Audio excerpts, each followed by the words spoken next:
শান্তিপূর্ণভাবে অবস্থান করছিলাম এবং আমরা শিক্ষকরা শান্তিপূর্ণভাবে কর্মসূচি পালন করছিলাম, সেখানে পুলিশ বাহিনী অত্যন্ত ঘৃণিত এবং ন্যাক্কারজনক একটি ঘটনা ঘটায়, যেখানে শিক্ষককে চড় থাপ্পড় মারা থেকে শুরু করে তাদেরকে রক্তাক্ত পর্যন্ত করেছে, যেটা কিনা একটি জাতির জন্য অত্যন্ত দুর্ভাগ্যজনক এবং পৃথিবীর ইতিহাসে আমার মনে হয় না কোথাও শিক্ষকদের এভাবে লাঞ্ছিত হতে হয়। তো আমি জাতির কাছে একটা প্রশ্ন করতে চাই যে বিগত আমলে পুলিশের যে আচরণ সেটা কতটুকু আমরা পরিবর্তন করতে পেরেছি, বা আমাদের মধ্যে কতটুকু বৈষম্য বিরোধী যে আন্দোলনটা হয়েছিল আসলে কি বাংলাদেশে এই 1.5 বছরে বৈষম্য দূর করতে পেরেছে কিনা? পাশাপাশি আমরা দেখেছি অনেক শিক্ষকের ভূমিকা ছিল আপনার দাবি আপনারা যৌক্তিক মনে করছেন চাপ থাকতে পারে, সেই বিষয়ে কালকে আপনাদের বাধা দেওয়াটা ঠিক হয়েছে কিনা এবং আজকে আপনারা দিয়েছেন সেটি সচেতনতা কতটুকু আপনার?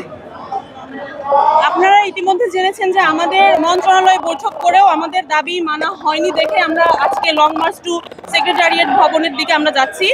তো আমাদের দাবি আসলে অবশ্যই আমরা যৌক্তিক মনে করি। আপনারা জেনে থাকবেন যে একজন এমপিওভুক্ত শিক্ষক মাত্র 12,500 টাকা স্কেলে বেতন পায়, যেটা কিনা বর্তমানে দ্রব্যমূল্যের যে ঊর্ধ্বগতির সাথে একদমই অসামঞ্জস্যপূর্ণ। তো এখানে আমরা যে মেডিকেল ভাতা 1500 টাকা ও উৎসব ভাতা 75% ও 20%